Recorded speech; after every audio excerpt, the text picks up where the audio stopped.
मैं हूं जावेद अख्तरवान, आप देख रहे हैं Khyber news network. Chairman PTI Imran Khan के खिलाफ साइफर केस के सिलसिले में अटक जेल में अदालत लगी। स्पेशल कोर्ट के जज अबुल हसनात जुल्करनैन थे। चेयरमैन पीटीआई से उनकी लीगल टीम ने मुलाकात की। मुलाकात के बाद राय मोहम्मद अली ने उनकी सेहत के बारे में बताया कि वो बिल्कुल फिट और अशाश बशाश हैं। मुझे ये बताइए कि खान साहब की आज मुलाकात रही, कैसे दिख रहे थे, क्या क्या उन्होंने बातें की।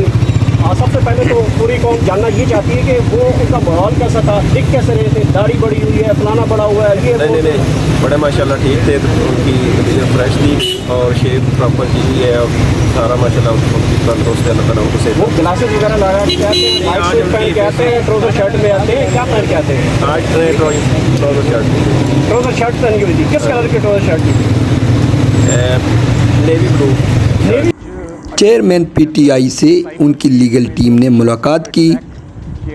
इस टीम में जो वकला शामिल थे उनमें सलमान सफ्तर, उमर न्याजी, अबू ज़र सलमान न्याजी, सिकंदर जुल्करनैन, मज़हर अली हैदर और राय मोहम्मद अली शामिल थे। मुलाकात के बाद वकला ने साफ़ियों से बातचीत करते हुए बताया, हसनात जुल्करनैन साहब, उनसे हमने ये दरख्वास्त की है कि जो हमारी बेल एप्लीकेशन है जो पेंडिंग है और जिसको अभी तक नहीं सुना जा रहा, उसे काइंडली ज़रूर कल सुना जाए, क्योंकि वो पोस्ट अरेस्ट बेल है और वो फ्रीडम और लिबर्टी का क्वेश्चन उसमें इन्वॉल्व है। तो वो हमें अश्योरेंस दी गई है कि कल हमारी पोस्ट अरेस्ट बेल एप्लीकेशन पर कार्रवाई होगी, समाअत होगी और कल बाकायदा आर्ग्यूमेंट सुनने के बाद उस पर फैसला कल ज़मानत पर साइफ़र के केस में कल जो है वो बाकायदा एक फ़ैसला मुतवक्के है। साथ ही साथ में जो रेगुलर ट्रायल की आज जुडिशल रिमांड की आज जो तारीख थी वो 13 दिन की उसमें आज एडजर्नमेंट हुई और अब वो 26 तारीख के लिए फ़िक्स्ड है। दोबारा इधर अटक जेल में 26 तारीख तक उनको दोबारा जुडिशल रिमांड में उनको दे दिया गया है। आज की जो मुलाकात थी उसकी अहम बात ये है कि ना सिर्फ साइफ़र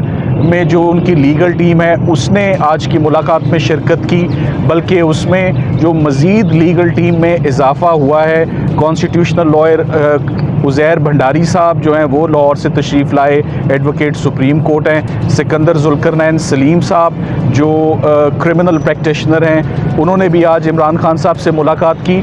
और मेरे राइट पर अबू ज़र सलमान न्याजी साहब खड़े हैं, उन्होंने भी आज मुलाकात की और सबको मौका मिला खान साहब से मुख्तसरन अपने अपने मुकदमे पर बात करने के लिए।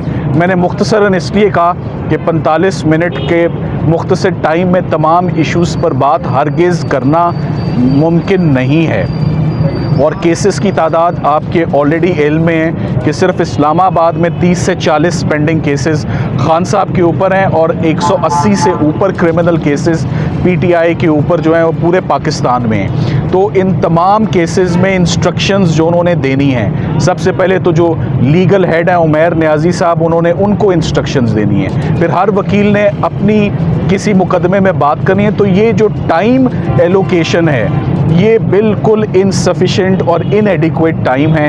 ये टाइम यकीनन बढ़ना चाहिए। कोई एक मुकदमा होता तो शायद ये गिला ना बनता कि एक मुकदमे के लिए 1 घंटा बहुत है, मगर एक हफ़्ते के बाद अगर मुलाकात होनी है और 150 मुकदमा है और उसमें बेशुमार वकील हैं जिन्होंने अपनी बात करनी है या इंस्ट्रक्शंस लेनी है, क्योंकि देखें बाज़ मुकदमे ऐसे होते हैं जिसमें क्लाइंट की इंस्ट्रक्शंस हमें नहीं चाहिए होती हैं और हम as practitioners on our own हम कोर्ट्स को असिस्ट करते हैं। बाज़ जगह फैक्चुअल कंट्रोवर्सीज़ इन्वॉल्व होती हैं। मिसाल के तौर पे साइफ़र के केस में इमरान खान साहब का क्या मौक़िफ़ है या कैबिनेट के हवाले से कौन कौन सी मीटिंग्स हुई, उसमें किस किस ने शिरकत की, ये बहुत ज़्यादा हमारे सवालात होते हैं जिसमें हम रिलाई कर रहे होते हैं अपने क्लाइंट पर कि वो हमें गाइड भी करें और असिस्टेंस भी उसमें दें। सो हम उम्मीद करते हैं कि जी ये जो खान साहब की यहाँ पर नज़रबंदी है इन अटक जेल, मेरी तो वो समझ से बालातर है कि वो यहाँ पर उनको क्यों रखा हुआ है हाई सिक्योरिटी में। ये मैं ये भी कहता चलूँ, ये हाई सिक्योरिटी या का ट्रायल या जेल ट्रायल होना ही नहीं चाहिए कतन। इसका कोई जवाज़ नहीं बनता। ये ओपन प्रोसीडिंग्स होनी चाहिए। ये जुडिशल कॉम्प्लेक्स बड़ा सिक्योर कोर्ट है, दहशत गर्दी की तमाम प्रोसीडिंग्स वहाँ होती हैं। ये तमाम की तमाम प्रोसीडिंग्स बहुत स्मूथली वहाँ हो सकती हैं। ये ना सिर्फ ओपन प्रोसीडिंग्स फेयर ट्रायल को इंश्योर करेगी, बल्कि आज हमें अंदर जाकर ये भी अंदाज़ा हुआ कि खान साहब की प्रोसीडिंग से पूरा जेल का निज़ाम मुअत्तल हो जाता है, उससे बाकी प्रिजनर्स भी बहुत ज़्यादा सफ़र करते हैं। तो ये मुनासिब है कि ये आइंदा तारीख पर ये प्रोसीडिंग्स को फेयर और आपको काफ़ी डिटेल में पूरा साइनॉप्सिस दे दी है, पूरी जो मुलाकात हुई थी, और ये हमारे सीनियर है, बेहतर उन्होंने एक्सप्लेन भी कर दिए। लेकिन कुछ बातें हैं खान साहब से डिस्कस हुई ये बात कि सदर आरिफ अलवी साहब ने अभी तक इलेक्शन की डेट नहीं दी, तो उन्होंने कहा ये आइन उनके सामने पड़ा हुआ है, ही सेड के आइन बड़ा क्लियर है और उनको जो है बिल्कुल डेट देनी चाहिए इलेक्शन की, विद इन 90 डेज़ की देनी चाहिए। और उन्होंने इनफैक्ट मुतालबा किया है कि सदर जो है वो इस डेट को जो है विद इन 90 डेज़ जो आपके आइन की डिमांड है, कमांड है,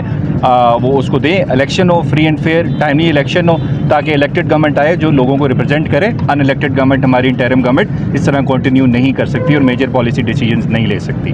और बाकी he was concerned about the people जो मिलिट्री कोर्ट्स की तहवील में है, और उन्होंने हसन न्याजी का भी जिक्र किया, और उसको फैमिली को एक्सेस नहीं दी जा रही, उसको एक्सेस देनी चाहिए, उन्होंने डिमांड की है। उसके अलावा हैदर मजीद के बारे में उन्होंने बहुत कंसर्न शो कराया कि उसको भी फैमिली को एक्सेस दें और उनका फेयर ट्रायल होना चाहिए। इस तरह की जो है स्टेट की आर्बिट्री किस्म के फ़ैसले जो हैं वो एक जमहूरियत में नहीं चल सकते जहाँ पे रूल ऑफ लॉ होता है। तो और बाकी वो बिल्कुल परेशान नहीं है, he is very mentally strong. अभी उनके बिहेवियर से भी ये लग रहा था, और उसके अलावा ही इज़ होपफुल कि इस मुल्क में इलेक्शन होगा और रूल ऑफ लॉ दोबारा आएगा। Jail proceedings, and today during the hearing the honorable judge has assured us that they would be proceeding and the arguments would be heard on his pre-arrest, post-arrest bail application, which is fixed for tomorrow. The entire legal team comprising of Mr. Uzair Bhandari Saab, Advocate Supreme Court Sikandar Zulkarnain Salim Saab, and Abuzar Salman Niazi were part of the legal team today. The legal team has been expanded in the wake of number of criminal cases and the sheer volume of criminal cases. Once again, I would say Khan Saab was in very high spirits today, and he was very optimistic that soon his custodial incarceration would come to an end, and he would be set at liberty. He spends most of his time by reading books. He did not have any complaint about the prison authorities and appeared satisfied. So the next date of hearing is fixed for 26th. Once again, it will be a jail trial.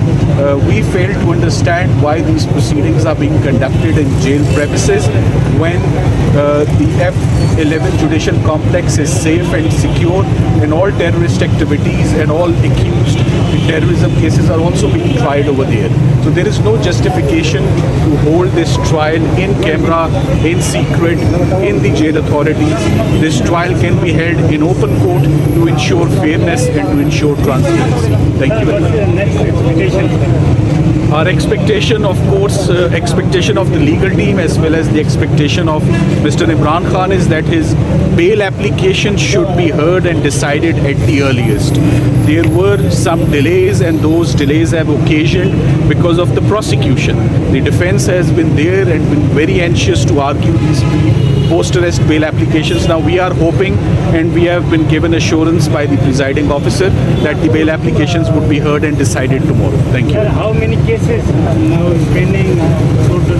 Within the jurisdiction of Islamabad, a total of 40 plus criminal cases against Imran Khan Saab alone, and against Pakistan Tehreek-e-Insaf there are 180 criminal cases for which constitutional petitions challenging the colorable exercise of power and misuse of authority by police authorities and by the investigating agency has already been filed before Islamabad High Court, and we are hoping that those writ petitions would be heard, entertained, and a decision would be given on those petitions soon. Sir Khan साहब से मुलाकात हुई, इस बारे में आप क्या कहेंगे? क्या बातचीत हुई? खान साहब की मुलाकात बहुत अच्छी रही. He was in high spirits. His health was he appeared quite content with the facilities that are available to him, and I think there are no complaints. He spends most of his time by reading books, as I mentioned, and he also does little bit of exercise. As far as prison is concerned and incarceration is concerned, of course he's going through an unpleasant time, but he did not show any frustration. He was very cool, he was very calm, and he did not pressurize or ask any question from the legal team as to how and when he would be released. So he understands the criminal cases, the intensity and the political victimization, and he has a fair idea when this political victimization will end and when his agony and misery will end. Thank you very much. News update के लिए देखते रहिए GNN।